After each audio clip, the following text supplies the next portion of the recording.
My laptop is dead.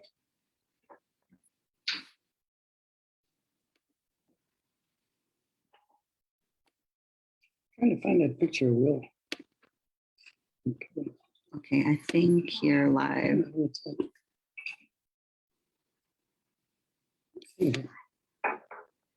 Oh yeah, you're live. Wait, no. Do we need to thank you for the sponsors? Oh, whoops. No. Oh, Okay, let's see here.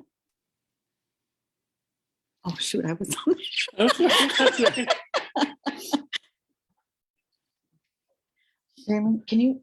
There's like a weird thing.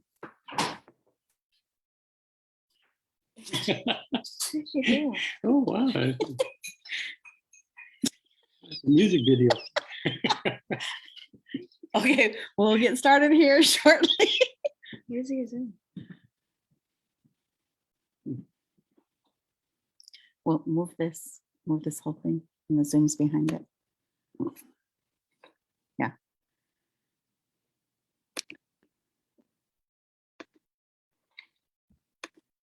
Okay.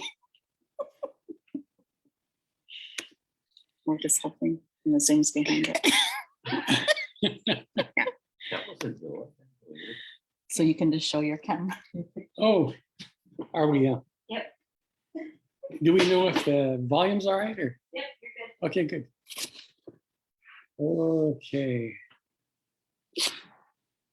Well, hello, everybody out there in Indian country.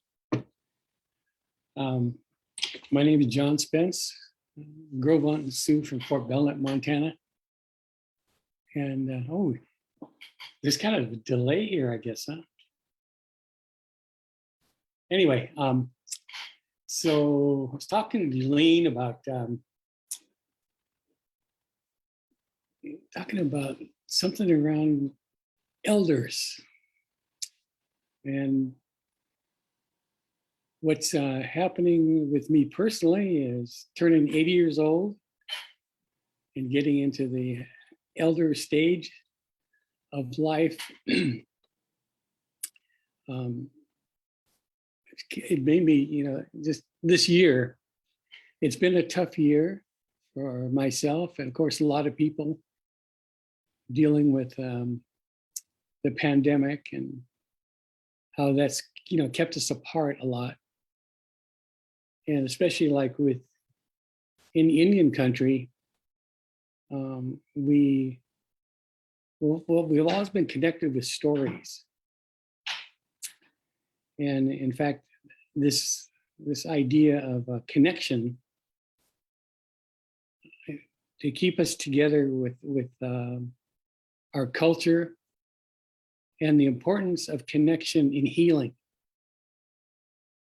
So I particularly like, stay in touch with Jolene and Native Wellness Institute and this great little circle that Jolene has created with her staff. But the larger circles in Indian country that Native Wellness has been able to connect with.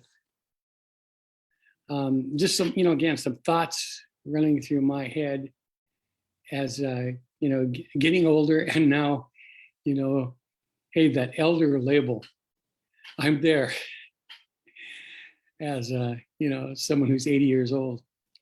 And before I forget too, I want to give a shout out to my two sisters, Marcia and Avis. Actually, I'm the baby of the family. I'm not going to say their ages, but my two older sisters, Avis and Marcia, were pretty close. Even more so, as we've aged, we were raised by a grandmother, primarily our grandmother, Molly Cochran Archambault. We're from Fort Belknap. We were all born on the Fort Belknap Indian Reservation. Marcia, like I say, Marcia and my older sister, Marcia and Avis, they remember more about the days when our mother was alive. I was 3 at the time when she took the journey, so I don't remember her as well. I never did meet my biological father, so I have no knowledge of, not too much knowledge about that side. Anyway, whoops, gosh darn, sorry, there's a doggone cell phone here. Anyway, again, circling back to the idea of being an elder and also stories, and I'm going to try to make the connection here about the importance of stories and connections in Indian country for our healing. So anyway, here is, I don't know if you guys could see this. Maybe you could let me know if you can see this out there. This, oh, here we go. This is my grandmother. This is my grandmother who raised my 2 sisters and I. This is Molly Cochran Archambault. And we don't know when this picture was taken.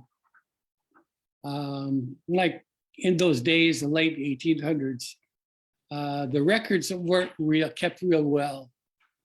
And the birth dates we've seen for her on the records at the agency, I'm not too sure they're accurate. Now this one we don't know. This might be from like, I don't know, maybe 1915 or something. So this is the lady that raised us. And kind of, I mentioned, again, circling back, I mentioned Gona starting. It's something that maybe a lot of you should be familiar with this by now. Gona stands for Gathering of Native Americans. And this was a curriculum that was developed by a federal agency, I believe it was SAMHSA, which is Substance Abuse, Mental Health Service Administration, something like that, during the early 1900s. And fortunately, a group of Native folks were brought together. I always kind of think of it as like an Indian think tank. Theda Newbreast, my sister Ava Sarchambault, a lot of people from John Bird from Browning, a lot of people from around Indian country were brought together with the idea of how can we help reduce substance abuse and help with mental health issues in Indian country. That's what SAMHSA, this federal agency, is about. Again, it's like Substance Abuse and Mental Health Services Administration, SAMHSA. So the folks were brought together, and I believe that Joanne Kaufman and her group were contracted to help write that curriculum and formulate, if I'm not mistaken. Now, Theda, I hope you're out there and you can help clarify this when we get to the chat part. But anyway, this really neat group of people came together and formulated this Gona curriculum, and then started going around the country. Well, folks started getting trained in this curriculum and going around the country offering trainings to tribal communities. I remember the first Gona I attended was at the Warm Springs Reservation in 1999. And I remember that very well because it was the first time that all the 9 tribes in Oregon sent representatives to the Warm Springs Reservation. Warm Springs is one of the 9 federally recognized tribes in Oregon. Anyway, we got together that year in 1999 to kind of do some collaboration on prevention and treatment of substance abuse issues in the communities. So just fortunately, I remember that Caroline Cruz or Warm Springs elected to do our gathering in the GONA format, again, Gathering of Native Americans. So in that format, the training, community coming together, all that training has since been offered, all over the country, Canada, and I don't know, I think Jillian and her team might have also done that in New Zealand and in Australia and Hawaii. Anyway, myself remembering the impact of that curriculum. So we were there 3 days together, all these nine tribes represented. And I was representing NARA in Portland, Native American Rehabilitation Association, which is a comprehensive alcohol and drug treatment center and health center as well. We went through this training, and again, and a lot of you around Indian country, I'm sure you're familiar with this. I remember the impact it made in terms of talking about the 4 stages of life. So first, going around the circle of life, beginning with the infant child stage. And we were instructed that the main characteristic, I guess, of duty, kind of task of the infant child stage was belonging. And again, all 4 of these stages, I remember the tremendous impact it made for me. And again, I'm telling a bit of my story, but again, the importance of storytelling in Indian country and how impactful that has always been for us to keep our stories going. So again, I have to relate from my own personal real experience to try to make some points here about being an elder. So I remember when that went to the first stage, we went through as a group. Why is that characteristic so important? God, just think about that. Belonging. An infant, a child needing that. Well, think of all the connections that were taken away from us through colonization. And man, I don't need to tell a lot of you, right, about how that just ripped us apart so much.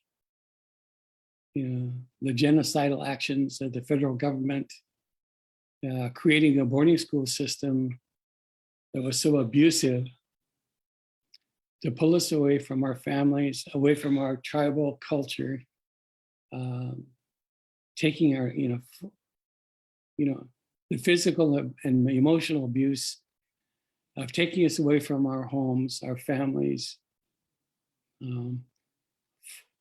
forcing us not to practice our language and cultural practices. So, this right there at this early stage of development, the infant child stage, taking away from this important process of identifying and belonging. So again, how that negatively impacted us, and how we all know how important that is, and what we're trying to do these days, right? Like for example, the Indian Child Welfare Act, 1978, ICWA. So, a legal mandate finally. The tribes have to be notified when there's a child custody issue. The tribes have to be notified about possible placement of that child, and the law mandating that first order of placement is with the Indian family, and then secondly, the Indian tribe. Thirdly, another Indian family, if at all possible. So that order of preference by law. But then, just think about that. 1978, it took that long. So the idea of belonging. and trying to restore that. So I remember, again, I was, let's see, 1978, I was working out here in Oregon. I remember how impactful, important that the ICWA was. So particularly folks like Terry Cross, and at that time, Jolene also worked with Terry. Jolene worked with Terry in the Northwest Indian Child Welfare Association, and then eventually National Indian Child Welfare Association. So, okay, let me go on from, I'm gonna get eventually talk more about, we're getting to the elder stage of talking about that. So then you go around the circle, right? The circle of life. And next one is adolescent stage. And again, the teaching of Gona and this incredible group of people, putting this all together. I just remember how impactful that was for me. It's like, oh yeah, this is all right. This is exactly right. So the adolescent stage, and Gona says it's mastery. And you think about that.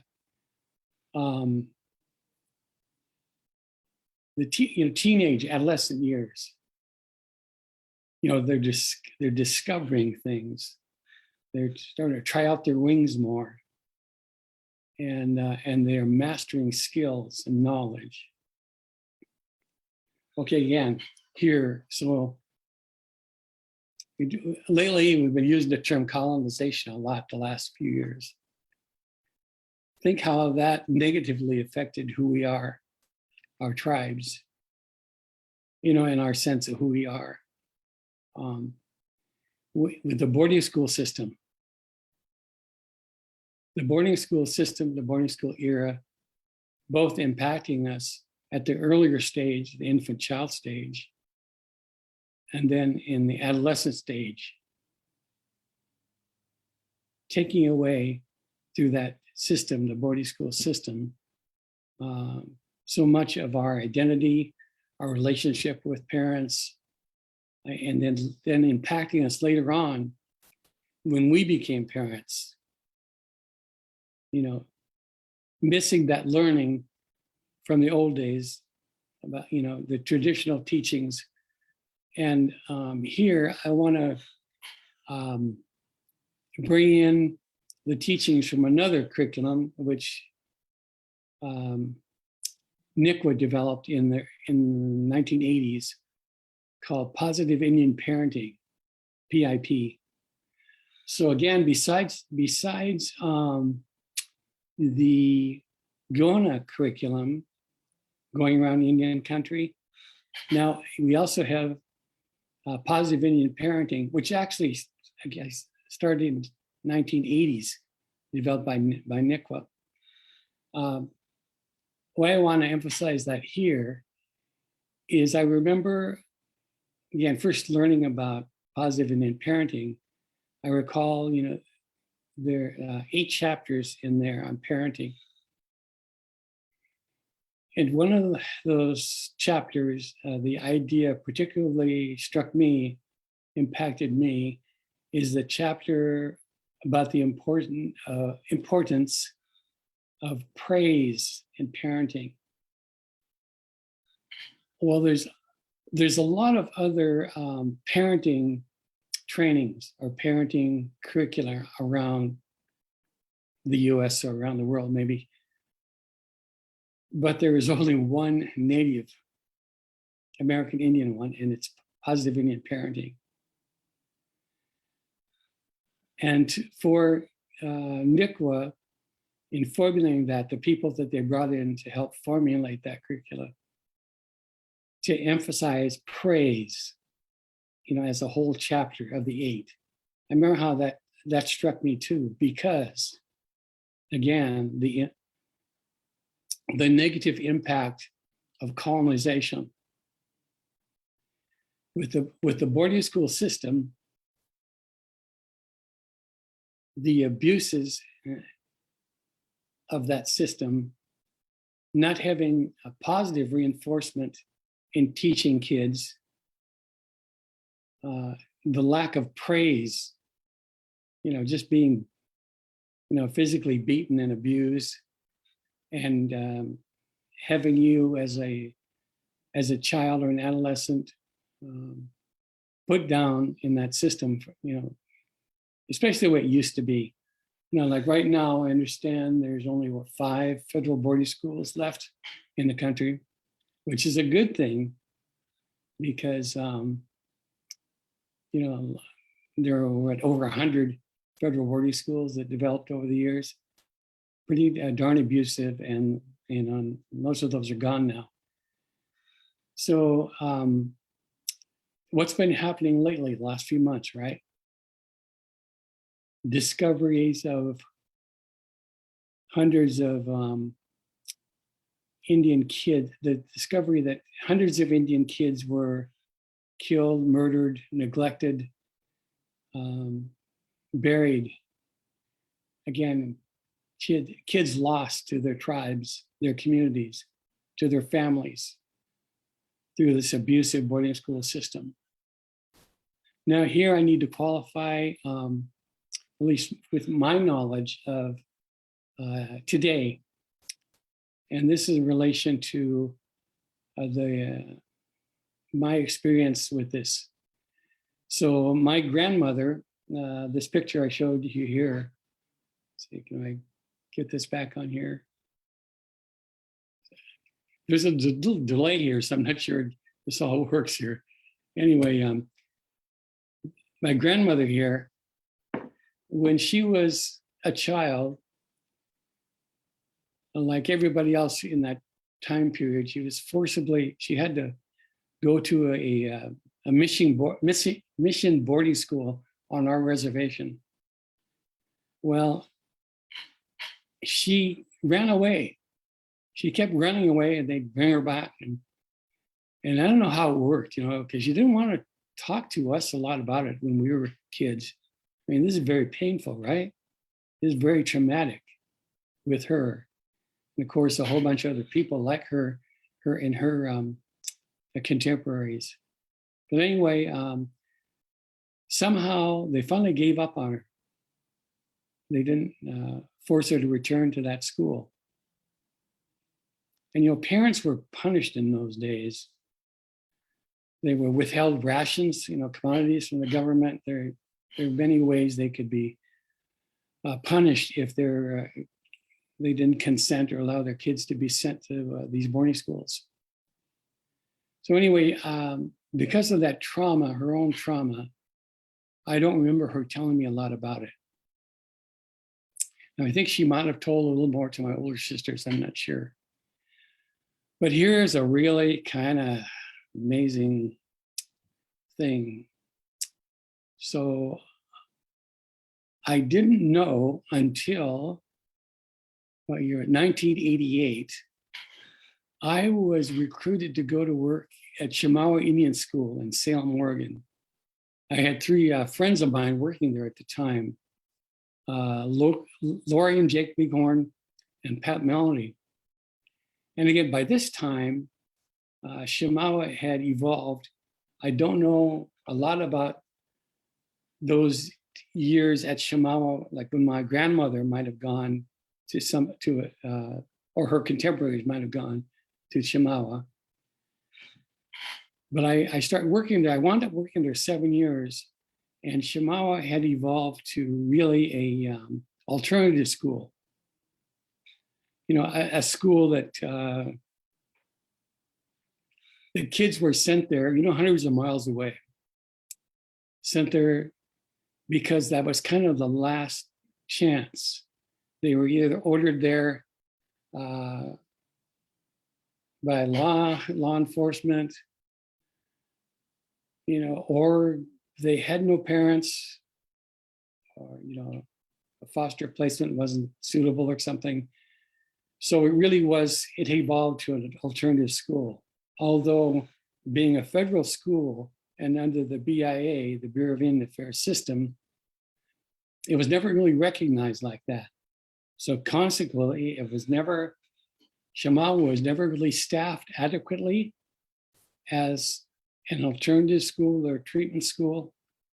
So it was always pretty tough to keep adequate services for students. In other words, like not a high enough ratio of teachers and support staff for the students who really needed these supportive services. Now, I worked there for 7 school years, 1988 to 95. I'm not, haven't been able to keep track of it. Shema was a hard system to break into, again, because it's a BIA system, Bureau of Affairs. The BIA is pretty darn tough system. Okay, so let me go further on to get to this idea of the life stages to the elder stage of life that Gona formulated. So, okay, so then going along, we've got the infant child stage, of which belonging is the main characteristic. The adolescent stage, which is mastery, the main characteristic, things to accomplish. And then adult stage. And again, here, this is the third one. I remember this is also really impactful to me because, okay, the mainstream culture, the dominant culture, the colonizers, what are you taught? What is the big deal here? Being independent, pulling yourself up by your bootstraps. The strong, especially macho, the strong male, right? Well, in Indian culture, what's the important thing here? It's the connections with each other, connections with family. That if we're healthy, these connections nurture us and help us, and they heal us. So it's really, rather than being independent on your own, living by yourself on your own, separate from people, it's interdependence. So again, I really like that idea, interdependence as opposed to independent, or the other extreme being dependent, like codependent. So the concept that the formulators of Gona came up with, interdependence, I really like that a lot more. I mean, that's just me, because obviously Gona is a going concern. It's a successful process. It's a successful way to help get communities talking about healing, getting together. Okay, again, the effects of colonization, of us being uprooted from our communities through the boarding school system and just plain poverty, having to go off the reservation, having to go someplace else to make a living, of not being able to stay on the reservation, not enough housing. I mean, there's incredible housing shortage. Every reservation, right? Incredible housing shortages, not enough work. And so, like today, the estimate is like well over 70%, maybe 72% or something, of tribal people in the United States are living off the reservation in urban areas. And it makes sense. There's not enough work, there's not enough housing to stay in your own community. If you wanted to, it's hard. It's hard to come back. Okay, so let's move on from the adult stage to the elder stage. Okay, going back to that, again, my personal knowledge and being impacted by it in 1999 with that first Gona training, when the trainers talked about the stage of life, the elder stage. And I like how they called it the senior stage. We call it the elder stage. And they taught us that the most important characteristic of a native elder is generosity. And I went, whoa, man, this is exactly right. And why did that hit me? Why did that hit me so hard? Again, this lady right here. This lady right here, how she lived, how she took care of my two older sisters and I with having no parents, how she lived and how she taught us and how she impacted all of our relatives.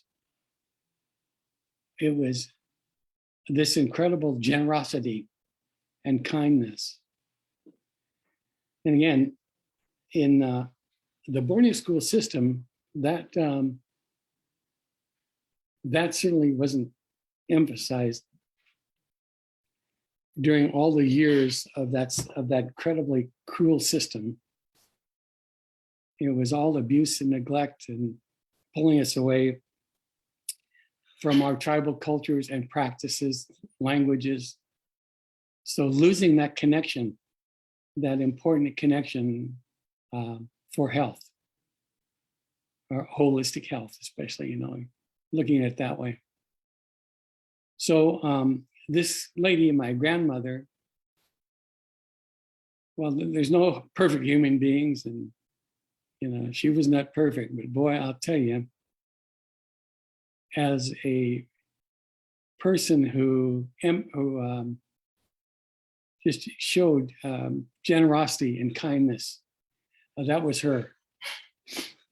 I mean, if anybody was needing a place to stay for a while, somebody was needing a meal, you'd come over to our house and that was it.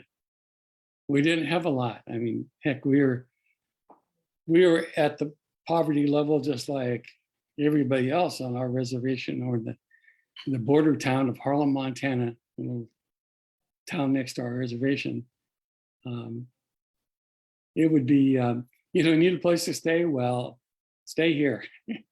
It was like wall-to-wall Indians all the time. Yeah, I remember even occasionally, of course, when there'd be a little too much to drink with aunts and uncles or whatever, and my sisters and I, putting a blanket over people, covering people. But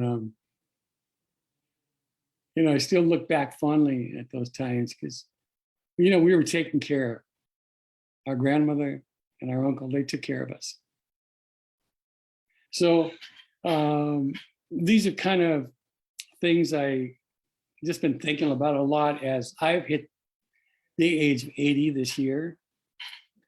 And also with, with this impact, this incredible impact of COVID, where we have had to be, have to have social distance and wearing masks. And geez, we haven't had a powwow here in this Portland area for 2 years. We're not going to have the sober New Year's powwow again for what is the third year. This negative impact on our connections with each other. So I've used this word connections how many times? And because it's so important. I mean, even the scientists know that. The scientists know that. Well, it's like the studies they've done that the saying goes like the opposite of addiction is connection. And it's just the last few years that, for example, the professionals are emphasizing connection for healing. Well, we've always known that. Traditionally, we had that, right? I mean, the impact of colonization that uprooted us in many ways and tore us apart from our culture. This important psychic and spiritual connection of our families and our culture helping us to feel proud, helping us to feel happy together. Now, I'm not saying, no way I want to say that it's all bad, it's all terrible. There's enough of that. You know, we know all the data. The health disparities, for example. You know, the incidence of diabetes. The other long-term health problems that we have in Indian country. There's enough of that. There's enough of that data. And I don't want to say, oh, the sky is falling and all this stuff. Because it's certainly things, in my view, in my life of 80 years looking at this stuff, my observations, my experiences, my relationships, I've seen incredible change in a good way. We're really making progress, you know, in a lot of good ways, and especially through what we're doing right here with Jolene, with the Native Wellness Institute, what we're doing here, and the incredible service that Jolene and her team have provided during this pandemic, where we've been so disconnected because of COVID. You know, they have things like this. And I'll tell you, I am not a Zoom person in any shape or webinar or any of this online stuff. I'm just too damn old school, too old. But, you know, Jolene has conned me into doing some things here. Anyway, with this visual stuff, but it's, you know, it's okay, because this is where we're at right now. For me, like I say, I'm old school. Man, I miss the powwows. I miss the get-togethers, the community gatherings we've had. You know, all these really healthy, you know, nice things that we always do together. So let me see, how much time do we have left here? Because I am hoping that we can, I guess they call them a chat, you know, that we can have some discussion here about things I brought up, like concepts or words. 20 minutes left. How much? 20 minutes. Oh, wow, cool. Do we have, so could you, you or Shalene, let me know what people thoughts Questions? or questions, yeah, whatever. Okay. So, okay, how about we get into hear a little bit from other folks around Indian country. I don't know, Theta, are you out there? I bet you got some good, powerful ideas or thoughts about the idea of elders and our place here in Indian country and what's been going on for healing and what we need to do.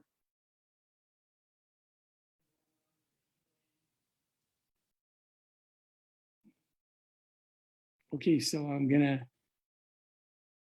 ask Jolene and Shailene to, I can't even, with my eyesight, I can't even see those, that little column there on what people are saying.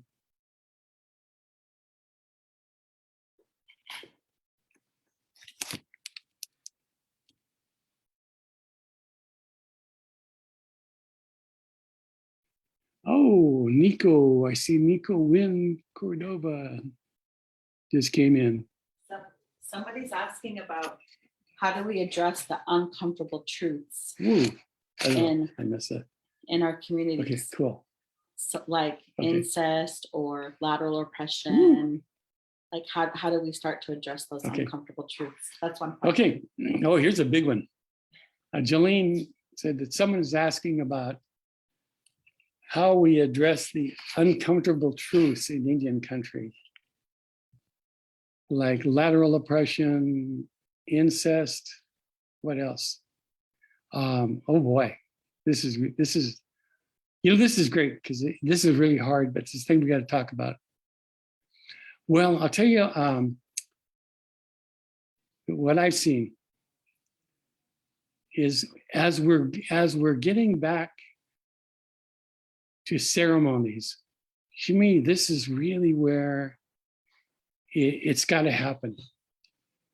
Let's talk about that big one that came up. Incest and sexual abuse during the boarding school system also. This is where, at least you know from counseling and therapy, the importance of confidentiality and developing a relationship with one other person. In AA, we call it a sponsor, where like the 12 steps of Alcoholics Anonymous, the fourth step is where you take a searching and fearless moral inventory. And you do that with one person who's your sponsor. And in this case, how you do it is man to man, woman to woman. Okay, male to male, female to female. And I've been sober for 39 years now. I quit drinking in 1982 on my reservation at Fort Belknap. I worked at Fort Belknap for a total of 7 years. And my first 5 years of sobriety were there at Fort Belknap from 82 to 85, before I came out to Seattle to work at the Thunderbird Treatment Center, and then moved down to Shamawa and worked there 7 years, like I mentioned before. So in my experience in counseling or therapy, and it's the importance of this one-to-one, this confidential talking of one person to one person. And the other one, let's say the cultural part, is elder to a younger person. And then even furthermore in the healing part of a cultural way is the sweat lodge. Okay, I first went to sweat lodge in 1972. And all the time since then, I've been real healing experiences. Just went to one a couple of weeks ago. And this one was, again, all men. And also, except for myself, all the men in the sweat lodge had been in prison. They had done some time behind bars. Well, again, with the idea of confidentiality, I can't say what was said there in that sweat lodge, but I can tell you there was some darn good conversations in a cultural manner, cultural context. And it's things like that especially where an elder is leading the ceremony, or where you develop this relationship with an elder. In my own healing, me quitting drinking on my own, I'm okay to share this, that my main elder person that helped me so much was a Assiniboine fella named Max White. And this was in the cultural context of welcoming me into ceremonies. And, always being kind and happy. And at the same time that I had Max as my, like the spiritual person, in that way, the cultural way, I had a mentor. I had a sponsor on the AA side. Another amazing fella from Browning, Montana, Ozzy Williamson. So I was fortunate to have these two incredible older guys, native men, who understood, who could accept whatever I had to say. And again, in a cultural context, in a supportive way. And I think, when it gets down to these heavy issues, and we've got them, right? All the things that happen to us, to just help deal with that pain and that healing. For me, my view is that there's got to be this one person. There's got to be this one person that you can confide in your deepest, darkest secrets. And this is how you heal one-to-one. And then healing as a community, well, I already mentioned, go in a model, gathering together as a community, incredible way to do it. Learning about parenting, positive Indian parenting. These are two tremendous healing methods in Indian country. So, maybe I could say more about that, but I really think that's kind of the gist of it. And I have to only speak from my personal experience, what I've seen, what I've observed. We need each other. I know the great American teaching, you got to be on your own, do it all on your own. I don't know if that's hardly ever happened in a healing situation. We need each other.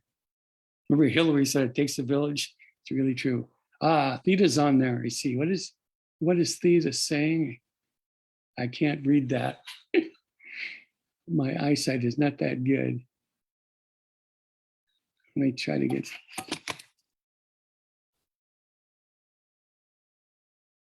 I think Theta is saying something about women healing in talking circles first, then come together with forgiveness exercises. Oh, I just remembered another one that I back home. Yeah, you got. Okay, so Right. people are asking, Wait, we got. how do we address, or let's see, how do you assist with mental health issues? And Okay. how do we help families who struggle to raise children? How do we help? How do we help with mental health issues? And how do we help families struggling raising children? Okay, cool. Okay, mental health healing issues. Okay, let's see. We kind of know, don't we? We kind of know from our experience, our instinct, that an individual is going to need a little more than just, well, hello, and how you doing? And, it's just that sometimes a person goes to see a professional counselor or therapist, gets a diagnosis, and a lot of times even needs medication. Let's take bipolar, that diagnosis, bipolar. There really is a chemical imbalance sometimes. And, I don't know how it was ever dealt with in the past. Maybe that person was just shipped away or excluded or ostracized. But sometimes, I know I've seen this in AA a lot. And again, I've been sober for 39 years now. After being person removing themselves from alcohol and drug, from that toxic effect of the chemical, that more help is needed, and it's a mental health issue. In fact, in therapy, it's often we call it a co-occurring disorder. There's a mental health diagnosis in addition to the diagnosis of alcohol and drug dependence or abuse. Okay, so two things. Okay, in a therapy setting, in a formal therapy setting, this can help. This, I'm sure, is going to help. But to me, what's left out a lot of that is the spiritual help. And this is where ceremony comes in. Our ceremonies, the things we know. So, Theta mentioned the Women's Healing Circle, for example. And what I mentioned, man to man, woman to woman, an older person, a mentor, in AA terminology, a sponsor. In Indian terminology, an elder. So for me, for Indian country, the mental health issues, I don't think it would hurt a lot to see a good therapist, like a non-Indian therapist even, okay? Come on, a lot of us have been helped that way. But we got to, in the Indian country, I think we need that cultural part. We need to seek that out. And I see that longing. I see that longing in my, I've been a social worker for over 50 years now. And I see that longing, that cultural connection.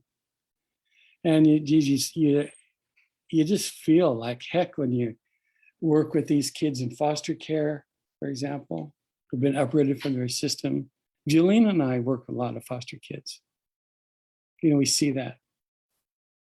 And you see how they just respond. They just love having this cultural connection. Now, lately, for the last 12 years, my own personal way of doing that is I've gotten involved with horse therapy. So I started as a volunteer with this 12 years ago with this Mustang Rescue Ranch in Dallas, Oregon. Started as a volunteer, and very soon that developed into contract work. There were two tribes, particularly Grand Round and Siletz out here in Oregon, that started bringing kids, foster kids especially, to the ranch that I was working with. Well, that's what I'm still doing. Right now, it's only once a week with boys 1 week, girls 1 week. These are adolescents in a treatment center that Nora got going not too many years ago, a residential treatment. And I mentioned earlier, you just see this longing, this hunger for this cultural connection. And I'm telling you, these kids just respond to it instantly. It reminded me too, these experiences out here with when I worked back home at Fort Belknap. We had a group home called Wild Horse Youth Ranch. And same deal. These kids just totally respond to a positive environment, to positive people. At the group home at Fort Belknap, what I loved about it is it wasn't just our staff that were working with these kids. A lot of our friends and relatives, were there also visiting the kids. We were taking kids to powwows and ceremonies. We were doing all these, things together as kind of a surrogate family, really. And I remember, for example, my own relatives were really great about involving the youth home kids.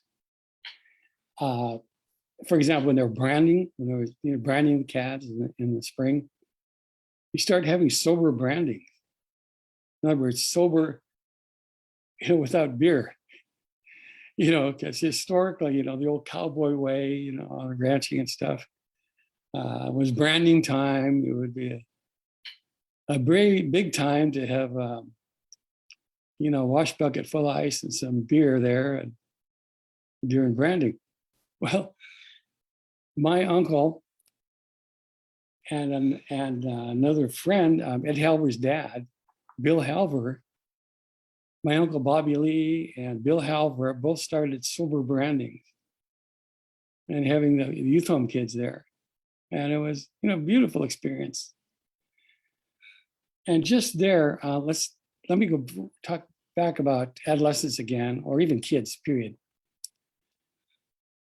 each of us out here as adults, here's what's going to have an impact. When you're with your kids or other young people around, be kind to those kids. You yourself, remember when you were a kid, you are going to remember every time that an elder was kind to you or generous to you. And you're also going to remember when an adult was unkind or cruel to you or just cold to you. You're going to remember that. Decades later, you're going to remember that. Certainly that was the way, I remember that with me. Without having parents around, there were aunts and uncles that were incredibly supportive and kind to me, like surrogate parents. Okay, so I went quite a bit, I guess maybe off the tangent a little bit with mental health.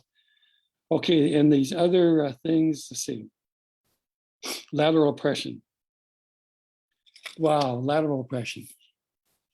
I'm really glad that these days we're talking about that we've got that concept, because this is a powerful negative thing in our Indian communities. And the definition of lateral oppression, an easy definition, is the things that we do to each other as natives, native, tribal person to tribal person. And it's things like, you don't speak your language. Well, holy cow. The colonizers kept us from speaking our language. They abused and punished our grandparents, our great-grandparents, from speaking their language and then teaching us. So if today a young native person doesn't speak their language, hell, it's not their fault. They hadn't been taught it. So, to counteract that, a good thing today is like a language immersion on the reservations. A lot of, I know some of the times it's happening. Okay, so other forms of lateral oppression. God, it just happens all the time. It's the jealousy we have toward each other. Someone seems to be, some Indian person seems to be accomplishing something, and a whole bunch of other people are trying to keep them down. It's the classic crab story, right? The crab's in a bucket, and the other one's crawling back to keep them in. So that's another example that we know talked about for years, the lateral oppression. There's the blood quantum issue. Okay, this is so crazy because this is the colonizer again, the dominant society, the federal government saying, you've got to have a blood quantum. I mean, what is it? It's just us and dogs and horses, right? Who have to prove our blood quantum. It's nuts. So, a full blood discriminating against a half breed like me, I don't mind saying that. I mean, both my parents were half on our registered rolls. That makes me half. And different times, someone is behind my back. Oh, he's a breed, or another one. Oh, he didn't grow up on a reservation. Well, the hell I didn't, But it's, again, and the double bind that we do with our people. Oh, you've got to go off and get an education. You need to go off and get an education. So we send our young people off to college. And then the people back home are saying, oh, are you a white man now because you've got a college education? That's another common one. So all these different forms of lateral oppression, and there's all kinds of things that we do to each other. So here's what I'd like to say to all of us. We got to just stop that, knock it off. We got to support each other instead of pulling each other down or talking someone down or having envy or jealousy. We've got to stop that. That's holding us back. It's a tool of the oppressor. lateral oppression. So we have embodied this internal oppression a lot of times. And that's the one that hurts. Like we always, when I was a kid and experienced the racism, I remember me and my sisters experienced, it wasn't cool to be an Indian in the 1940s, 1950s. Let me tell you, it was not cool. If you were light enough to pass, you were going to pass. That was all there was to it. Thank God for Alcatraz, 1969, and the Red Power movement. And Wounded Knee occupation, 1973. The fishing wars in the Puget Sound area, 1960s and 70s. These things that made us feel some pride, and that carried over to the younger generations of Indians a lot. And boy, I am really thankful for seeing that. I remember, like for example, when these Indians took over Fort Lawton, 1970. Randy Lewis, Bernie White Bear, Ramona Bennett. These crazy Indians took over abandoned military base for Fort Lawton. And now today it's a beautiful cultural center. United Indians of all tribes operate that Daybreak Star. Okay, 1 minute left. Okay. Any burning questions here? I think if we just do some final thoughts. Okay, final thoughts. Well, again, just because, storytelling is so important to us. All the ways that others have helped me, and you got to go from your own experience, right? Well, you see what you know. I feel like we've been disconnected a lot during this past year because of COVID, and hopefully we're coming out of it slowly but surely. And let's get back to making these important, powerful cultural connections. And I know it's happening. I know it's been happening over the years. Like I said, I remember when it was not cool to be Indian. And thank God now, Native pride, you see, things like, the t-shirts and the caps and things kids wearing, and it's just, it's okay. It's a good time. It's a good time to be alive. This last year has been tough, but we're coming out of it, right? It's another thing we've survived. Another, chemical attack on us always, right? Anyway, I just want to thank Jolene and having this opportunity again, just to tell some stories a little bit.